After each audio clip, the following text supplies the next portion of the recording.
हामीले कुनै हतियार उठाएर चुनाव जितेका होइनौँ, कुनै पार्टीको सिद्धान्त बेसरी रटिकन पनि जितेका होइनौँ। हामी त एउटा देशमा भ्रष्टाचार, बेथिति, अत्याचार भयो भनेर बुलन्द आवाजका साथ उठेका हौँ। तर आज त्यो आवाज पनि एकजना युट्युबर मान्यज्यूले भन्नुभयो बन्दुकका कुरा, के यो सदनमा अहिले आएका हामी सबै बन्दुक लिएर चुनाव लडेर आएका हौँ?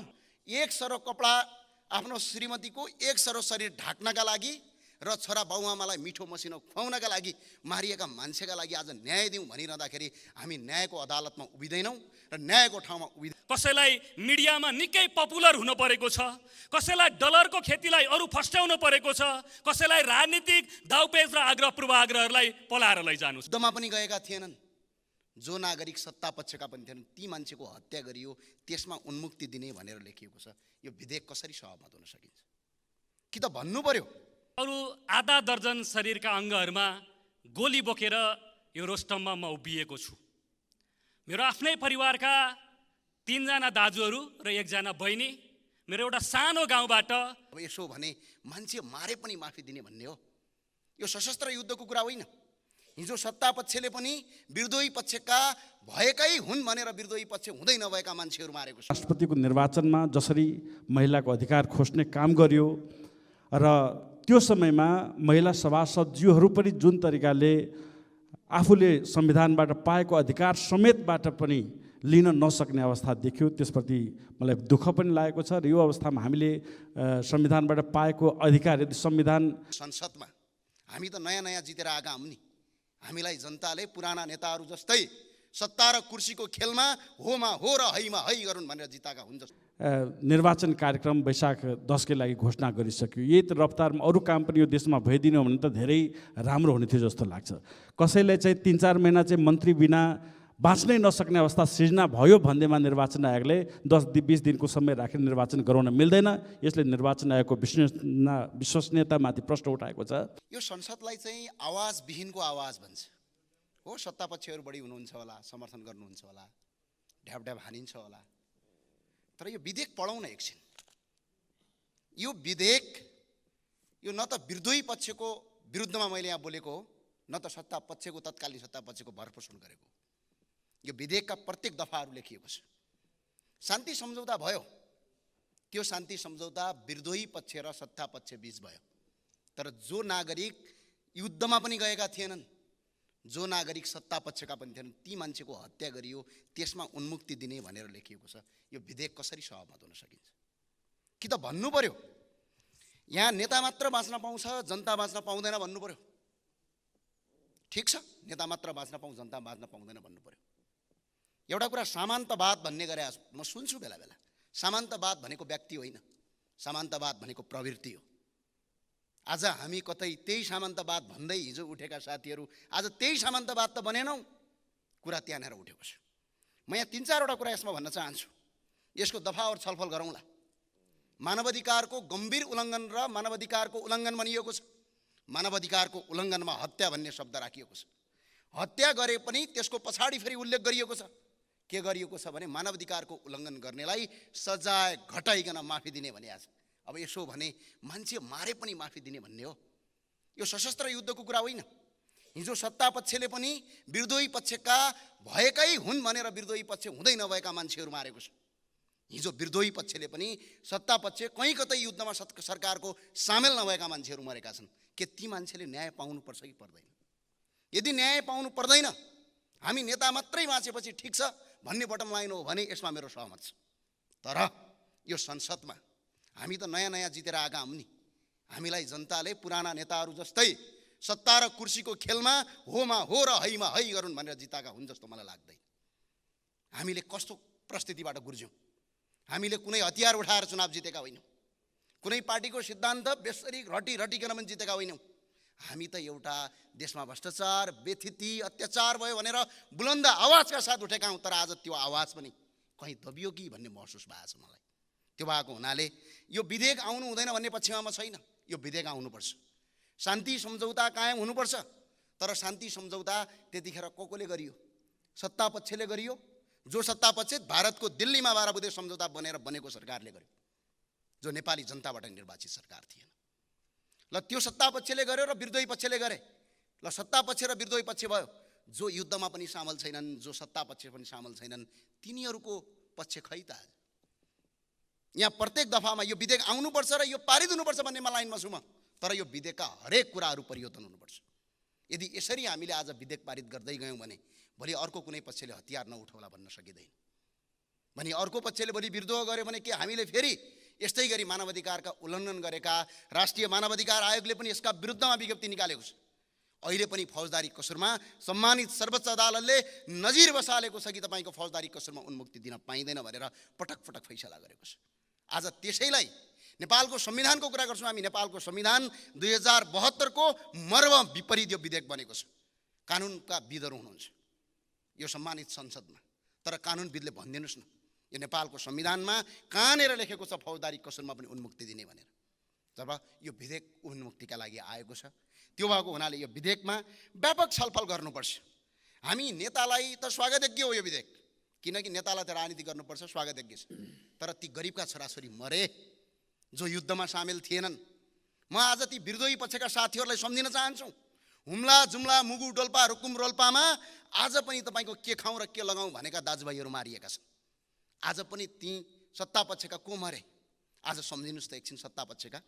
एक सरो कपडा लगाउनका लागि आफ्नो अभिव्यक्तिलाई मैले सके सभामुख, एक सरो कपडा आफ्नो श्रीमतीको एक सरो शरीर ढाक्नका लागि र छोरा बाउआमालाई मिठो मसिनो खुवाउनका लागि मारिएका मान्छेका लागि आज न्याय दिउँ भनिरहँदाखेरि हामी न्यायको अदालतमा उभिँदैनौँ र न्यायको ठाउँमा उभिँदैनौँ भनेपछि मलाई लाग्छ सम्भवतः हामी वास्तवमा न्याय गरिरहेका छैनौँ। त्यही भएर सम्मानित सभामुख महोदय, यो विधेयक आउनुपर्छ, शान्ति सम्झौता हुनुपर्छ। यो सधैँ यो युद्ध भएर अर्थात् यसै नै अगाडि बढ्नु हुँदैन भन्ने बटम लाइनमा छौँ। तर यो विधेयकका प्रत्येक दफा पढेर यसलाई करेक्सन गरेर यसलाई छलफल गरेर मात्र अगाडि बढाउँ। हस्, धन्यवाद। जय राष्ट्रवाद। सम्माननीय सभामुख महोदय, म 14 वर्षको उमेर थिएँ। कक्षा कोठाबाट तत्कालीन राज्य पक्षले मलाई थुतेर लगेर उदोमुन्टो लगाएर झुन्डाएर मरणासन्न हुने गरिकन यातना दियो। म महिनौँ अस्पतालमा भर्ना भएँ। दाहिने हातमा, दाहिने खुट्टामा र देब्रे पातामा र अरू आधा दर्जन शरीरका अङ्गहरूमा गोली बोकेर यो रोस्टममा म उभिएको छु। मेरो आफ्नै परिवारका 3 जना दाजुहरू र 1 जना बहिनी, मेरो एउटा सानो गाउँबाट 22 जना काका काकीहरू र अरू आफन्तहरूले ज्यान गुमाए। मेरो गाउँको 1 जना जोगी काकालाई समेत बाँकी नराखेर यातना दिँदै दिँदै सदरमुकामको कस्टडीमा लगेर यातना दियो। उहाँ अहिले अपाङ्ग हुनुहुन्छ। यस्ता धेरै कुरा म 4 घण्टा यो पोडियमबाट बोल्न सक्छु। मेरो कुरा के थियो भने यसरी उभिँदा म पनि एउटा वास्तविक द्वन्द्व पीडित र यहाँ धेरै कुराहरू आए। एकजना युट्युबर मान्यज्यूले भन्नुभयो बन्दुकका कुरा, के यो सदनमा अहिले आएका हामी सबै बन्दुक लिएर चुनाव लडेर आएका हौँ? संविधानको अधीनमा रहेर आफ्ना मुद्दा नाराहरू लिएर हामी चुनावमा गयौँ, निर्वाचित भएर आएका छौँ। न यहाँ अरू कसैले भने जस्तो माओवादी आन्दोलन या जनयुद्ध कुनै उग्र वामपन्थ थियो। यदि त्यो आन्दोलन उग्र वामपन्थ हुन्थ्यो भने आज पनि रेडियो नेपाल र सबै टेलिभिजन या आजका सोसल साइटहरूले मानिसहरू कति मरे या कहाँ झडपहरू र भिडन्त भए ती समाचारहरू आउने थिए। यो दक्षिणपन्थी आन्दोलन भएको भए हामी सबैले 12 बुँदे आन्दोलन, ब्रिटिस शान्ति सम्झौता, अन्तरिम संविधान र आजको संविधान, यसले ती सबै कुराहरूको स्वामित्व लिँदैन थियो र हामी भन्ने गरेका छौँ 12 बुँदे आन्दोलन, 12 बुँदे सहमति हुँदै मधेस आन्दोलन, थरुहट आन्दोलनसम्मका कडीहरू जोडेर हामी छलफल गरिराखेका छौँ। यद्यपि अहिले आवेशमा, उत्तेजनामा, भावावेशमा आएर बहस गरेर यो विषय जाँदैन। म एकपटक सबै मान्य सदस्यहरूलाई सिँगै देशलाई के अपिल गर्न चाहन्छु भने सङ्क्रमणकालीन न्यायलाई निरूपण गर्ने भनेको एउटा युगान्तकारी आन्दोलनले बोकेको नवीनतम र परिवर्तनका मुद्दाहरूलाई छुट्टै अलग्गै पारेर बहस गरियो भने त्यो पूर्ण हुँदैन। सङ्क्रमणकालीन न्यायको सिद्धान्त भनेको विश्वव्यापी रूपमा हामीले हेऱ्यौँ भने त्यसका अभ्यास नजिर र त्यसले स्वीकार गरेका सबै मूल्य मान्यताहरूले हामीले एकपटक अध्ययन गर्ने हो भने नवीनतम र परिवर्तनका उपलब्धिहरूलाई स्वीकार गरेको एउटा घनिष्ठतम सम्बन्ध हो भनेर स्वीकार गर्छ। सँगै सङ्क्रमणकालीन न्याय भनेको दुईवटा शासन व्यवस्थाहरूका बीचको न्याय सम्पादन र निरूपणको कुरालाई स्वीकार गर्छ। अहिले एउटा के कुरा अपुग भइराखेको छ भने हामीले यहाँनिर बुझ्न नसकेको कुरा दुईवटा शासन सत्ताहरूको बीचको एउटा अभ्यासलाई हामीले स्वीकार नगरिकन कोर्रा दिमागबाट कसैलाई मिडियामा निकै पपुलर हुन परेको छ, कसैलाई डलरको खेतीलाई अरू फस्ट्याउन परेको छ, कसैलाई राजनीतिक दाउपेच र आग्रह पूर्वाग्रहहरूलाई पलाएर लैजानु छ।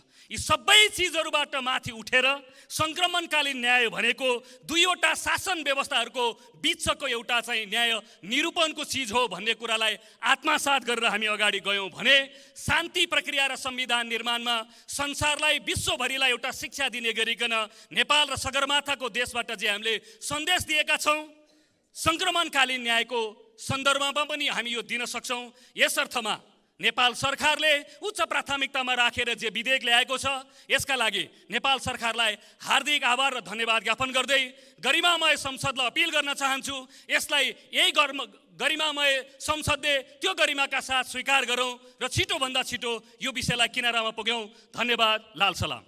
माननीय सभामुख महोदय, सबभन्दा पहिले प्रदेश नम्बर 1 मा पहिचानको आन्दोलनमा शहादत दिनुभएका लाजेहाङ लिम्बू पदम लिम्बूजीप्रति हार्दिक श्रद्धाञ्जली व्यक्त गर्दछु र सरकारले यो विषयलाई गम्भीरतापूर्वक हेरोस् भन्ने कुरा चाहिँ सभामुख मार्फत म आग्रह गर्न चाहन्छु। यसलाई खालि अङ्कगणितको खेल नबनाएर त्यहाँ आन्दोलनको भावना बुझ्ने चेष्टा चाहिँ सरकारले गरोस्, सभामुख मार्फत सरकारको ध्यान आकर्षण गराउन चाहन्छु।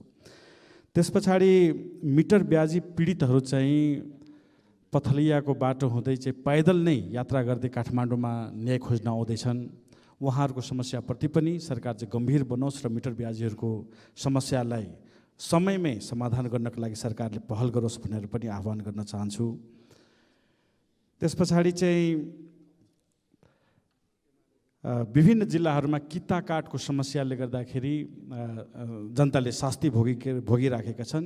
त्यो समस्या पनि समयमै समाधान होस् भनेर म आग्रह गर्न चाहन्छु। र खास गरी निर्वाचनको विषयमा के भन्न चाहन्छु भन्दाखेरि अब संविधानको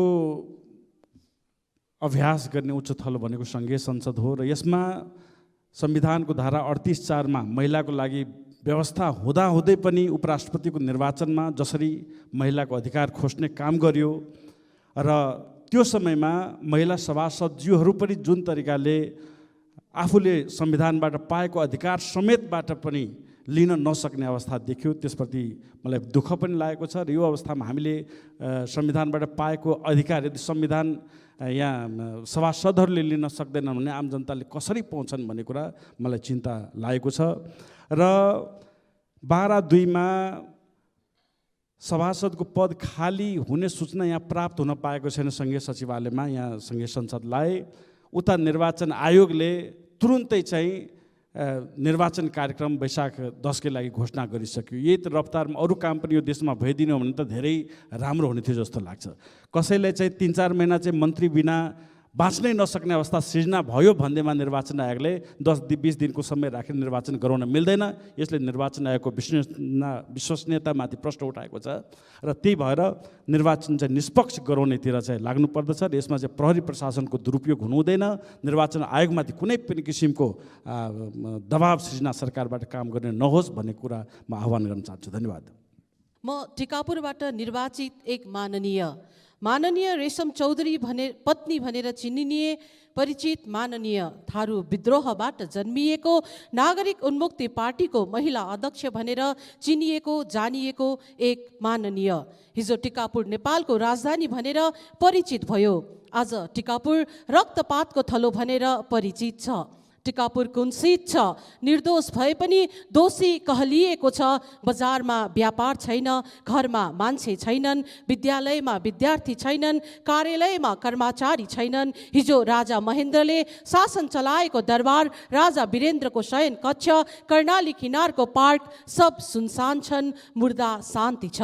टिकापुर घटनाले बिना कारण बदनाम भो टिकापुर। टिकापुर घटनाले बिना कारण बदनाम भो टिकापुर। अछामी थारू पूर्वेली मधेसी बीचको द्वन्द्व देखाउँदै आरोपको शिकार भो टिकापुर। आगन्तुकले रगतको होली खेले, एकले अर्कोलाई घाइते बनाए, मारे, शहीद बनाए, तर बिना कारण सबैको हत्यारा भो टिकापुर। सभामुख महोदय, राज्यले टिकापुरलाई न्याय दिएन, बरु आरोप लगायो, कर्फ्यू लगायो। कति चेलीको चित्कार शून्यतामा विलिन भए। न रह्यो नारी अस्मिताको मूल्य, न सुनियो नागरिकको व्यथा, न सम्झे कर्तव्य परायणले कर्तव्य, बरु झेल्नु पर्यो तिनका करतुतहरू, सहनु पर्यो कटु वचन र गालीका बौछारहरू। सुनिन छोडिएको धेरै वर्षमा फेरि सुनियो थारू मुसाकाल। थारू भएर व्रता बोल्छस्, थारूको घरमा आगो झोस्नै पर्छ। राम्री देखे अस्मिता लुट, जवान देखे बजाइदे बुट, बुढाबुढी देखे बेसरी कुट। सभामुख महोदय, यी हिजोका दिन थिए। टिकापुर विद्रोहको बेला हामीले सहेका व्यथाहरू आज पनि टिकापुर न्यास्रो छ। अत्याधिक बहुमतले जिताएको माननीय रेशम चौधरीको पूर्णकाल खाइदिने यही राज्य होइन र? फैसला गरिदेऊ भन्दा भन्दै 9 वर्ष बिताइदिने यही राज्य होइन र? आज फेरि टिकापुरले मलाई चुनेको छ। सभामुख महोदय, कतै मेरो कार्यकाल पनि न्याय माग्दा माग्दै बित्ने त होइन? सातामा एक दिन संसदमा आएर आफ्नो गुनासो सुनाएर अब समय बर्बाद नगरौँ। सभामुख महोदय, जिल्लामा जनताको सेवा गर्न जाउँ। सुदूरपश्चिममा घर छ, एक आवत जावतमा 30,000 को खर्च छ। म गम छु सभामुख महोदय। देश बनाउन त जनता र नेताको झगडा हुनु पर्थ्यो, नेता र ठेकेदारको झगडा हुनु पर्थ्यो, ठेकेदार र सचिवको झगडा हुनु पर्थ्यो, सचिव र सरकारको झगडा हुनु पर्थ्यो। तर सभामुख महोदय, यहाँ त नेता नेताको झगडा छ, यहाँ त नेता नेताको झगडा छ। एउटाले मन्त्री बन्न पाएन भन्छ, अर्कोले सरकार चलाउन पाएन भन्छ। दलहरूको दलदलमा जनता ओझाउन पाइँदैनन् सभामुख महोदय। त्यसैले संसद नियमित गरौँ, काम फत्ते गरौँ, जनताको सेवा गरौँ, देश र जनता समृद्ध बनाउन सबै नेता एक ठाउँमा हौँ। सभामुख महोदय, टिकापुर पुनर्निर्माणका लागि, सद्भाव कायम गर्नका लागि, खक्रौला टिकापुर लम्की मार्गका लागि, टिकापुर कटासे जोड्नका लागि, टिकापुर जिल्ला बनाउनको लागि राज्यको यथोचित ध्यान जाओस्, राज्यको कुदृष्टि सुदृष्टिमा परिणत होस्। अर्को कुरा सभामुख महोदय, टिकापुर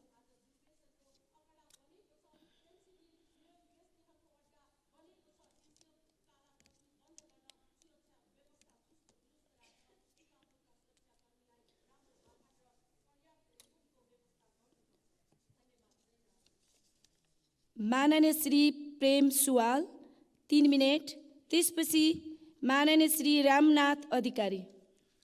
सभामुख महोदय, काठमाडौँ उपत्यकामा चारैतिरबाट गिटी ढुङ्गा बालुवा बोक्ने टिप्परहरू दिनको 10,000 प्रवेश गर्छन् र यसबारे बुझ्दा सरकारकै कतिपय अधिकारीहरू टिप्पर मालिक भएर यसरी गिटी ढुङ्गा र नदी उत्खनन गरिरहेको समाचार प्राप्त भयो।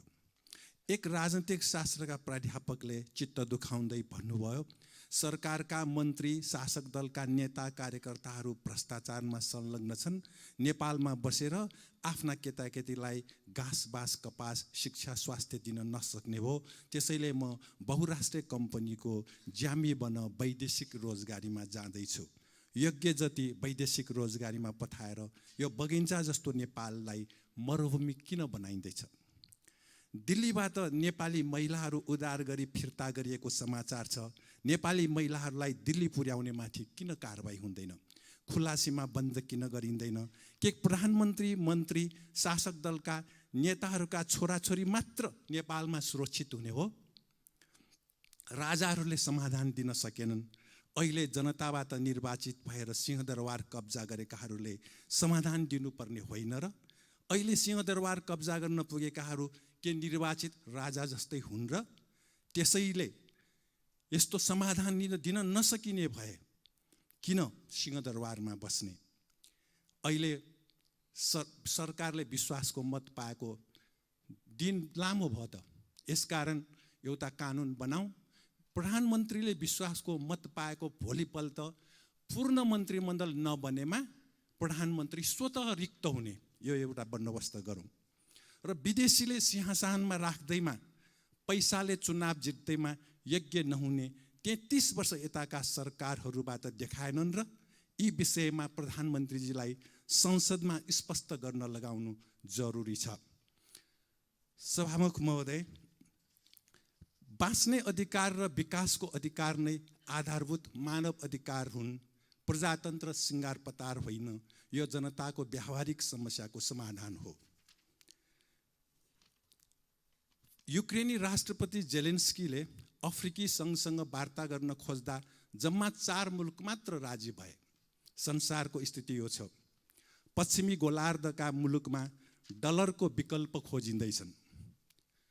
अमेरिका र नाटोले कुवेत अगाडि सारेर इराकमा हमला गरे जस्तै युक्रेनलाई अगाडि सारेर रुसमा र ताइवानलाई अगाडि सारेर चीनमा आफ्नो स्वार्थ लाड्न अमेरिकी रणनीति अहिले असफल भएको छ। संसार अमेरिकी थिङ्क ट्याङ्क, दक्षिणपन्थी सैन्य र केन्द्रीय गुप्तचर संस्था सिआइएले सोचेको भन्दा फरक भयो। नेपाली उखान छ, खुकुरीले फर्सी काट्छ, खसी काट्छ, तर ढुङ्गा काट्दैन। अर्थात् अमेरिकाको अहिलेको अवस्था यमराज जिउँदो मान्छेको फेलामा परे जस्तै छ। मान्यज्यू, समय सकेको जानकारी गराउन चाहन्छु। धन्यवाद।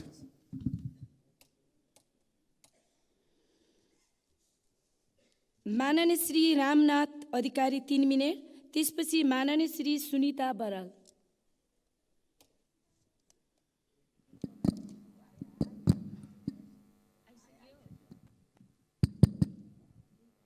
सम्माननीय सभामुख महोदय, चालु आर्थिक वर्ष 2079-80 नेपाल सरकार अर्थ मन्त्रालयले राष्ट्रिय गौरवको आयोजना मध्येको जलाशययुक्त बुढी गण्डकी जलविद्युत आयोजनाको लागि 8 अर्ब रुपियाँ दाम विनियोजन गर्यो। 1200 मेगावाट क्षमताको उक्त बहुउद्देश्य जलविद्युत आयोजना निर्माणका लागि विनियोजित गरिएको यो रकम पनि राष्ट्रिय गौरवको आयोजनालाई एकदमै न्यून थियो। हाल आयोजनाले अधिग्रहण गरेको जग्गा तथा घरवोडको मुआवजा वितरण गरिरहेको छ भने आयोजनाबाट विस्थापित नागरिकहरूलाई मुस्कान सहितको पुनर्वास तथा पुनर्स्थापनाको कार्य अगाडि बढाउनु पर्नेछ। तथापि यस आयोजनाको निर्माण कार्यको सुरुवात गर्न भने केही अलमल र ढिला गरिएको छ। आयोजना प्रभावित नागरिकहरूको तर्फबाट र हामीहरू सबै सांसदहरूको तर्फबाट पनि उक्त आयोजनाको मुआवजा पूर्ण रूपमा वितरण गरी विस्थापितहरूलाई उचित स्थानमा पुनर्वास तथा पुनर्स्थापना गर्दै आयोजनाको निर्माण कार्य अविलम्ब सुरुवात गर्न पटक पटक सम्बन्धित पक्षलाई हामीले ध्यानाकर्षण गराइरहेका छौँ।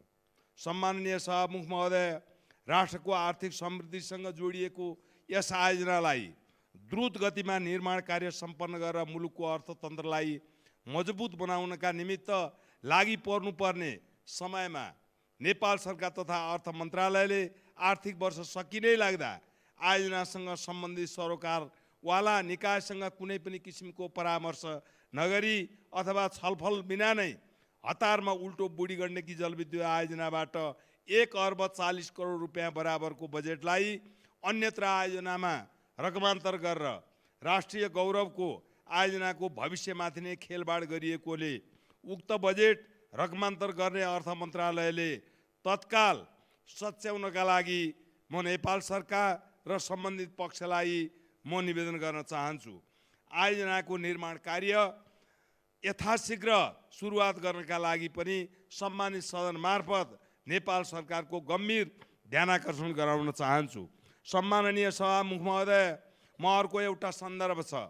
धादिङ जिल्लाको साबिक ज्याम्रुङ गाउँ विकास समिति हाल नीलकण्ठ नगरपालिकाको 10 र 11 र नेत्रावती 5 का गरिब किसानहरू 2032 सालमा नापी हुँदा जग्गाधनी लाल पूर्जामा श्री 5 को बायु गुठी लेखिए तापनि जग्गाको धनी किसानहरूको नाम लेखिएको थियो। तर अहिले 2073-74 सालबाट करिब 42,000 रोपनीका जग्गाधनीहरू किसानहरूको जग्गाधनी महलबाट नाम हटाई मोही कायम गराइएको छ। नेपाल सरकार अहिले बनेको छ, श्री 5 हटिसकेको छ। मुलुकमा सङ्घीय लोकतान्त्रिक गणतन्त्र प्राप्त भइसकेपछि भूमि सुधार मन्त्रालयले जग्गा धनीबाट हटाएर मान्यज्यू समय सकिएको म जानकारी गराउन सक्नै लागे। सम्माननीय सभामुख महोदय, यसको तत्काल व्यवस्थाका लागि म अनुरोध गर्न चाहन्छु भने साथसाथै गणेश हिमालको काखमा पुग्ने धादिङ बेसी साङकोस तिप्लिङ सडक स्वर्गीय दामन पाख्ने राजमार्गको नामबाट चिनिएको छ। यो कछुवा गतिमा सञ्चालन गरिएको छ।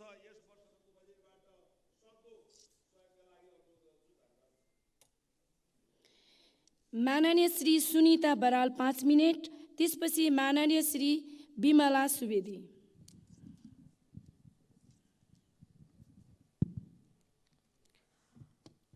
सम्माननीय सभामुखज्यू, यो अवसरका लागि हार्दिक धन्यवाद।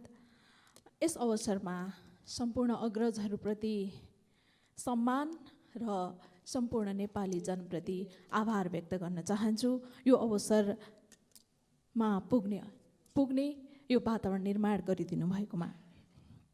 सम्माननीय सभामुखज्यू, संविधानमा हामीले समाजवाद उन्मुख भनेर उल्लेख गरेका छौँ। समाजवाद उन्मुख संविधान लेखिएको हाम्रो देशमा नेपालीहरूको शिक्षाको अवस्था के छ? आज यो विषयमा थोरै सन्दर्भ उठाउन उपस्थित भएकी छु। हामीले शिक्षामा राज्यको दायित्व र प्रतिबद्धता यति धेरै भद्रगोल गरेका छौँ कि कुनै पनि ठाउँमा शिक्षा व्यवस्थित हुन सकिरहेको छैन।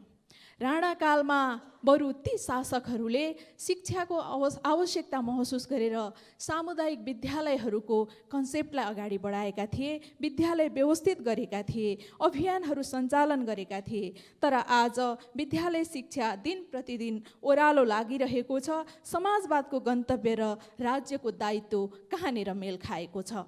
आज हामीलाई यो प्रश्नले घचघच्याउनु पर्छ कि पर्दैन? संविधान जारी भएको यतिका वर्ष बितिसक्दा पनि हामीले सङ्घीय शिक्षा ऐन किन ल्याउन सकेनौँ? सङ्घीय शिक्षा ऐन ल्याउन नसक्दा प्रदेश र स्थानीय तहमा ऐन कानुन बाँझिँदा शिक्षा क्षेत्र तहस नहस भएको छ। हाम्रो प्रधानमन्त्रीले विभिन्न शिक्षासँग सम्बन्धित ठाउँहरूमा जाँदा, शिक्षक सङ्गठनका कार्यक्रममा जाँदा होस् या विद्यालयका कार्यक्रमहरूमा जाँदा निकै प्रिय भाषण गर्नुभएको छ। शिक्षा ऐन तयारी अवस्थामा छ भनेर पटक पटक भन्ने गर्नुभएको छ। अब के कारणले रोकिएको छ शिक्षा ऐन? यो विषयको जवाफ सम्मानित सदनमा अपेक्षा गरेकी छु। सामुदायिक विद्यालयमा काम गर्ने कर्मचारी र पूर्व प्राथमिक तहमा पढाउने शिक्षकहरूलाई न्यूनतम पारिश्रमिक समेत नभएको अवस्था छ। शिक्षा ऐनले समेत यी शिक्षकहरूलाई चिन्न सकेको छैन। सङ्घीय शिक्षा ऐनले यो सबै विषयको समस्या समाधान गर्नुपर्नेछ। सरकारी शिक्षाका लागि पूर्वाधार, जनशक्ति, प्रविधिमा भएको लगानी सही ढङ्गले नियमन हुन सकेको छैन।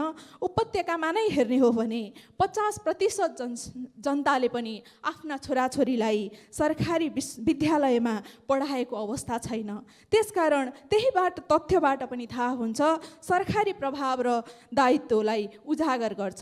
सङ्घीय शिक्षा ऐन नहुँदा विद्यालय व्यवस्थापन समितिको गठन, प्रअको नियुक्ति, दरबन्दी समायोजन, शिक्षक दरबन्दीको समस्याको समाधान लगायतका क्षेत्रमा काम गर्नका लागि अत्यन्तै अप्ठ्यारो परेको वर्तमान अवस्था छ।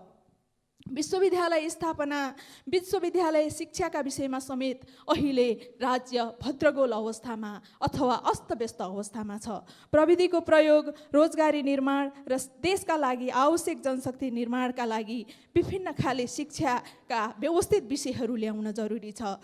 त्यसमा राज्यको दायित्व बोधको सुनिश्चितताको खाँचो आम नागरिकले गरिरहेको अवस्था छ। उच्च स्तरीय शिक्षा आयोगले बुझाएको प्रतिवेदन किन कार्यान्वयन भएन? त्यो कुन अवस्थामा छ? आयोग गठन र प्रतिवेदन मात्रै बुझाउने, प्रतिवेदनको कार्यान्वयन नहुने र त्यस सम्बन्धी जानकारी नेपाली जनताले नपाउने अथवा सरकारवाला पक्षले नपाउने हो भने यस्ता आयोगहरूले सरकारलाई या सरकारवाला निकायलाई थप जनविश्वास कमजोर बनाउने कुरामा मात्रै टेवा पुरेको अनुभूति हामीले गरिरहेका छौँ। त्यसकारण सङ्घीय शिक्षा ऐनसँग सम्बन्धित विधेयकहरूमा पर्याप्त छलफल, आवश्यक छलफल सम्बन्धित सरकारवाला निकाय या संस्था, सङ्गठन या व्यक्ति कसको छलफल र परामर्शको आवश्यकता परेको हो, के कारणले रोकिएको हो, यसलाई छिटोभन्दा छिटो पारित गरेर सभामुख अगाडि ल्याउनका लागि र शिक्षा क्षेत्रलाई व्यवस्थित बनाउँदै हामी सबै नेपालीले अपेक्षा गरेको, आकाङ्क्षा राखेको समृद्ध मुलुक निर्माण गर्ने र सुखी नेपाली बनाउने यो अभियान, यो राष्ट्रिय आकाङ्क्षाको एउटा मेरुदण्डका रूपमा रहेको शिक्षा क्षेत्रलाई थप व्यवस्थित गर्नका लागि र यसलाई थप सुदृढ बनाउनका लागि सङ्घीय शिक्षा ऐन अत्यन्तै जरुरी परेको छ। यसमा रोकिने कारणहरू र पर्याप्त छलफलको आवश्यकता के हो, कहाँ पुगेको छ, प्रक्रिया कति अगाडि बढेको छ भन्ने कुराको जानकारी सहित छिटोभन्दा छिटो कार्यान्वयनमा ल्याउनका लागि वातावरण निर्माण गर्न सम्मानित सभामुख मार्फत निर्देशन होस् भन्ने कुराको अनुरोध गर्न चाहन्छु। धन्यवाद।